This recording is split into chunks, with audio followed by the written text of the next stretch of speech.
आखिरकार सम्राट चौधरी और नीतीश कुमार को मुलाकात करने की जरूरत क्यों पड़ी?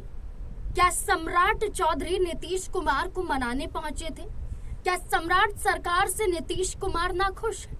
दरअसल ये सवाल एक मुलाकात के बाद उठ रहे हैं। जैसा कि दिल्ली में नीतीश कुमार ने सांसदों के साथ बैठक की और बिहार में सम्राट चौधरी ने बीजेपी मंत्रियों के साथ बैठक की। माना गया कि बीजेपी और जेडीयू में आपसी तालमेल नजर नहीं आ रहा। ये दोनों पार्टियां एक दूसरे से खफा चल रही हैं। और क्या यही वजह है कि सम्राट चौधरी को आनन फानन में नीतीश कुमार से मुलाकात करने पहुंचना पड़ा?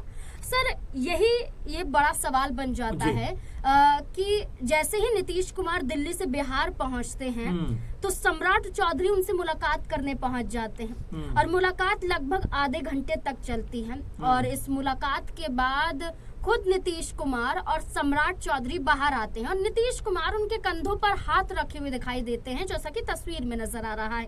लेकिन क्या ये सिर्फ दिखावा हम कह सकते हैं, क्योंकि कभी चीजें हकीकत में नहीं होती, सिर्फ दिखाई जाती हैं? क्या यही नजर आ रहा है? देखिए, बिल्कुल। और नाज़मीन, हमने देखा दो तस्वीर हमने देखी, जहां पर एक तरफ जो है सम्राट चौधरी बीजेपी के मंत्रियों के साथ में बैठक करते हुए नजर आते हैं, फिर दिल्ली में नीतीश कुमार अपने तमाम सांसदों के साथ में बैठक करते हुए दिखाई पड़ते हैं। और दोनों तस्वीरों के सामने आने के बाद और दोनों खबरों के सामने आने के बाद फिर नीतीश कुमार बिहार पहुंचते और वहां पहुंचकर सम्राट चौधरी जो मुख्यमंत्री हैं उनसे मुलाकात करते हुए नजर आते हैं। तो क्या इन बैठकों का कोई मायना है? क्या आपस में कोई तालमेल का अभाव है? क्योंकि हमने देखा कि जब बीजेपी के नेताओं के साथ बैठक करते हैं, जो मंत्री हैं खासकर, उनके साथ बैठक करने के बाद में एक बड़ा बयान निकलकर सामने आता है कि भरत तिवारी एनकाउंटर में जिस तरह से बड़ा उन्होंने फैसला लेते हुए कहा कि भाई उनके परिवार में किसी एक को सरकारी नौकरी और साथ में कुछ आर्थिक मदद भी दी जाएगी। अब ऐसे में नीतीश कुमार क्या यहाँ पर कोई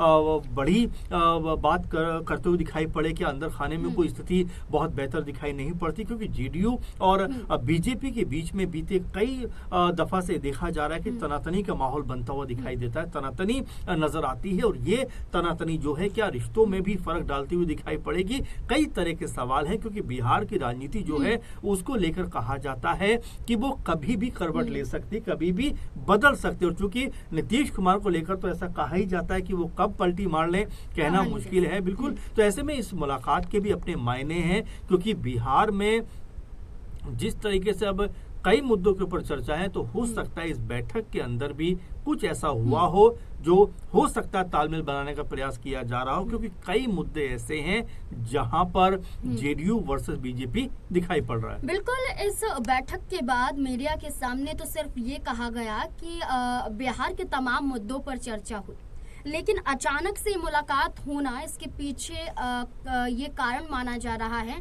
कि बांकीपुर उपचुनाव के बाद जेडीयू की तरफ से लगातार ये कहा जाता रहा कि नीतीश कुमार होते तो बेहतर होता, उनका नेतृत्व होना चाहिए।